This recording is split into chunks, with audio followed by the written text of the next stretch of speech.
Nobody seems to have patience. See, when I come for Billy Napier, I mean, he's had the longest tenure at Florida since Urban Meyer. So he's had his chances to get things moving. And in college, recruiting is much more different than in the NFL. In the NFL, you have this cap you're working with, and you gotta be bad to get a really great draft pick. And then when you do get a really great draft pick, you gotta develop these new athletes that, yeah, they balled out last season in college, but now they're in the pros, and now they're playing a different kind of professional football. So there's just this adjustment period. But the viewers, the fans, don't seem to have no adjustment period. They don't seem to understand that these guys need a buffer. Sometimes they need a year. I need you to just give me a moment. I'm gonna take some time in this video, in this episode, because I wanna talk about Cam Ward. I wanna talk about Jackson Dart. And then I'm gonna go back and forth a bit between the pros and then college. A couple things I wanna say about the Florida Gators, the SEC, Nico Iamaleava. And then by that time, I believe we should be wrapped. Let's see how quick I can get through this. I'm not gonna rush myself, but I need to express myself. You dig? Listen, I wanna start off with Cam Ward. I'm really frustrated. There's a couple of YouTube channels that I do like to listen to on occasion. And I still do, and I still will. I understand people's frustrations, especially when you're a die-hard Tennessee Titan fan. I can't say that I am. I'm not. All right? I'm not. I am a fan of Cam Ward. I'm a fan of certain players, but I'm definitely not a Tennessee Titan fan. Because Cam Ward is there, because I want to see him do well, I'm rooting for them. And I think that helps me when it comes down to the fact that I understand completely that you have to have patience. People want so badly for Brian Callahan to get fired. Why? Because they're struggling right now? They need to struggle. They're going to struggle. What do you expect from this team that was just picking number one in the draft? They just had 4 games, their first 4 games with this brand new quarterback. And why are y'all expecting them to have won these games? The best thing on the tape is the fact that you're seeing them compete. There's a lot of bad. But I'm really frustrated with people like Unc and Ocho and the Locked On Titans podcast. I love that one. I love that podcast. I think his name is Travis. Love that podcast. But I'm a little frustrated with people steady coming for Brian Callahan's job. All you guys are going to do is be the reason why you keep putting all this energy out there, then Callahan gets fired, and then the cycle continues, and this team continues to be bad because now it's somebody else coming in there trying to clean stuff up before they can actually get things moving forward. A lot of times when you see a new coach come in and they do really well, the first coach had something good going, like with the Golden State Warriors and how Mark Jackson left that team in the hands of Steve Kerr, and all of a sudden Kerr just kind of got to oil this engine up a little bit, and things just start moving really fluid. They were already moving fluidly. They were already going really well. Another example, Tony Dungy, and I think it was John Gruden, maybe. I forget who. It might have been Tony Dungy. But this happens all the time. All right, listen, these guys literally, look, they were just picking number 1 in the draft last year. And I went ahead and put in a search, how well are the top 10 teams doing? Top 10 teams, not that hard. How well are the top 10 teams doing that picked in the draft last year? How well are the teams that picked the first 10 teams, how well are they doing right now? All right. And of course, my phone chose right now to freeze, but look at this. Top 10 teams. You got the Tennessee Titans, like Cam Ward said. They were asked before the season. Just because he's there doesn't mean they're not asked no more. It means they're working their way from out the ass. All right? That sounded so vulgar, but I'm going to roll with it. The Cleveland Browns, they are ass. They're ass. They're just a different team that's got great pieces, great defense, a great D-line, and great linebackers. They have a great defense as a whole. Their entire defense is really stellar. And then they got a veteran quarterback. So they got different pieces. But they're still ass. They're 1 game away from where the Titans are. What's the difference? Got the New York Giants. I can't wait to touch on this. I can't wait to touch on the topic of Jackson Dart. But they just got their first win. And yes, it came with Jackson Dart in at quarterback. But they also were playing against a Chargers team that was depleted up front. Their O-line was decimated with injury, and their O-line is the main focal point of their offense in particular. All right? Everything starts with their O-line. I wouldn't be surprised if the Chargers go through a little streak here of losing. Maybe a loss here, a loss there. Just started with the Giants, and it was a tough matchup. And the Giants ain't no slack team, actually. The Giants probably have one of the best D-lines in all of football. Top 5 for sure. The type of D-line the Giants have can help win games for them, period. That D-line can win games for them. They also had a veteran quarterback, but their veteran quarterback was playing like trash. If they had a better veteran quarterback, the Giants are probably 2-2, 3-1. All right, I'll keep it rolling though. The New England Patriots, they're looking all right. They're looking all right, but this is year 2 with their quarterback. And they still drafted this high in the NFL draft. They had Drake May last season, and they still had the 4th pick. Where's the noise for the New England Patriots?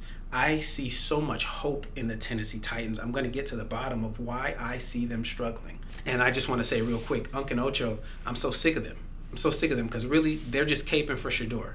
All they're doing is just a bunch of, you already know what I'm talking about, for Shador. They just want to see Shador in there. So anytime anybody else struggles, they're all over it. They want to see that.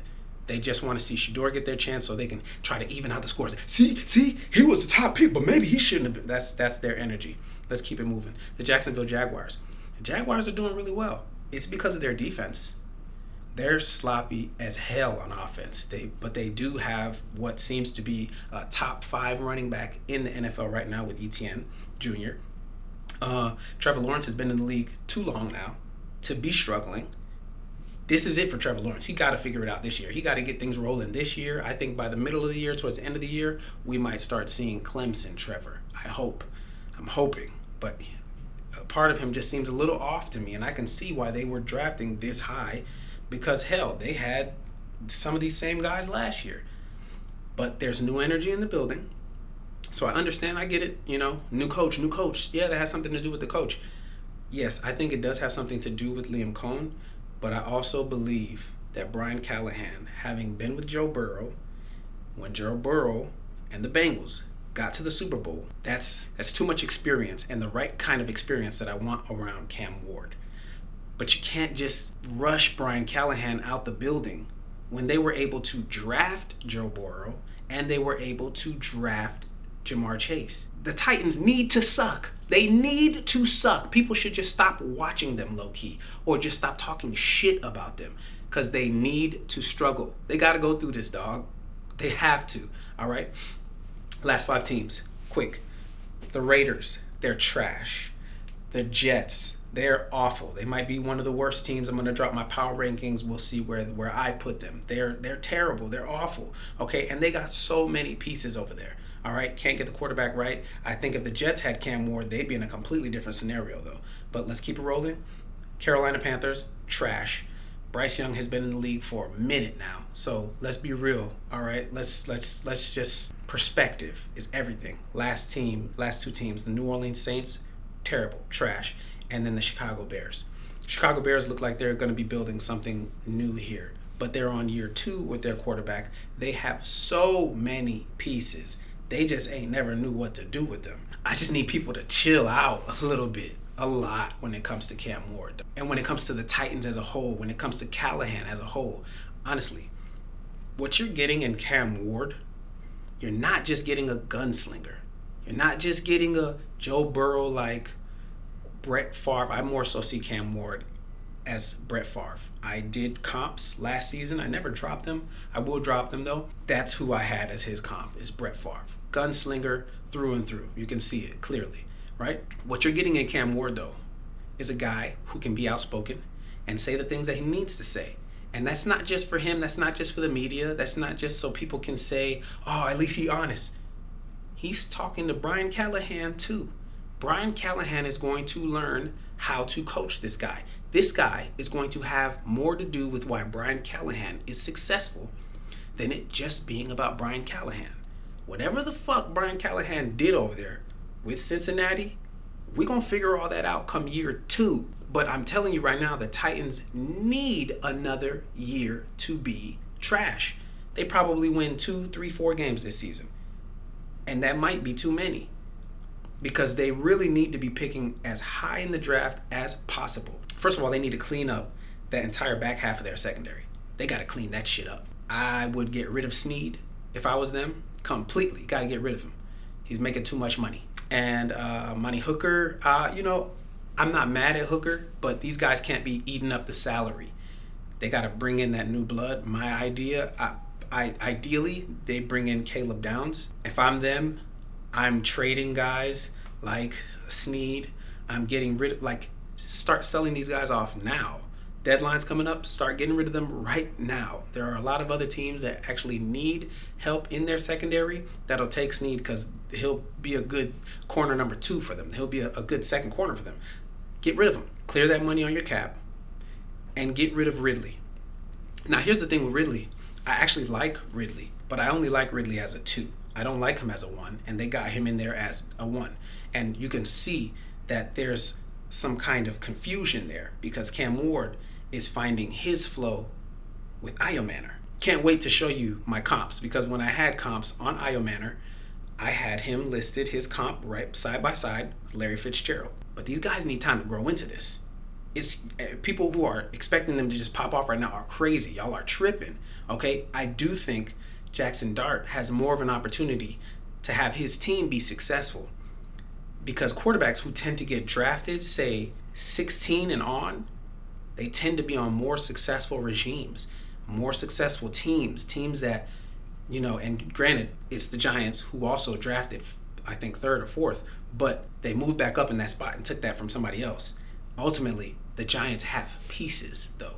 They just lost Neighbors, which is huge. And I think that alone is going to hurt them mightily.